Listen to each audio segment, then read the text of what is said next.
And let's bring in Christian Leuprecht, a military analyst and senior fellow at the Macdonald-Laurier Institute. Christian, thank you as always for joining us. Good morning. No signs of de-escalation in this situation yet. How concerned are you about this getting even worse before it gets better? Yes, I mean, the risk here is, of course, that if Iran descends into chaos and possibly civil war as a result of sort of destroying the key state infrastructure, that could result in a significant exodus. There's 90 million people in Iran. Imagine even 1% of them making their way to Europe as refugees. That would cause a significant political crisis among Canada's closest allies in Europe, possibly influence the outcome of elections, upcoming elections in Poland and France. And so it is, I think, in Canada's interest to try to make sure to regenerate stability and to try to avoid a further de-escalation of the situation. Are we close to that, a possible civil war there? Is there enough of an opposition in Iran? Well, there's certainly enough opposition to the regime, and the regime is certainly sufficiently heavily armed that the most likely outcomes of, I think, further instability in Iran are either civil war or people talk about regime change. But the challenge with regime change is the most likely people to take over is the military from the religious mullahs. And while the military is less radical on the religious agenda, the military, in particular the Republican Guard Corps, is very militant on getting the bombs. So we might end up with precisely the outcome that we're trying to avoid. And what about the meetings between European and Iranian officials? What can we hope for that?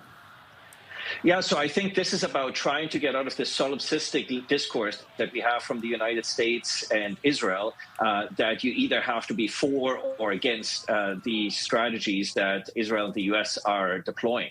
And I think this is not serving Europe or Canada well. We need a nuanced approach. We need to make it clear Israel's unconditional right to exist and to defend itself, that it's unacceptable for Iran to get the bomb. But at the same time, we need to understand that there are very serious humanitarian consequences that have deleterious consequences for potentially for political stability in Europe. And so we need to find a more nuanced approach to deal with Iran rather than just this black and white approach that Israel and the U.S. have been propagating.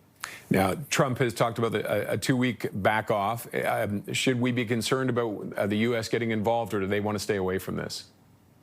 Well, I think this is my sense primarily because there's such a debate within the Republican camp. There's the three camps. There's the hawks that want to bomb. There's the MAGA crowd of the never get involved in foreign wars again. And there's sort of the Eldridge Colby Undersecretary for Defense crowd that's worries that this is distracting from the shift to the Pacific and not wanting to get embroiled in the Middle East because the only game in town is to contain China. So this is, I think, mainly for domestic reasons, but of course it also offers a window of opportunity for Trump to say, look, you know, Europe, if you want to add value, and of course countries such as Canada, see if you can find a way out of this debacle. The U.S. has made it clear what its objective is no enrichment and Iran not getting the bomb. This is in everybody's interest. And so can we find a way, if we can find a way there that does not involve either the U.S. bombing or Israel staging a special forces raid on the Fordo nuclear site, I think that would be in everybody's interest. Okay, Christian, thank you as always for your insight. Appreciated.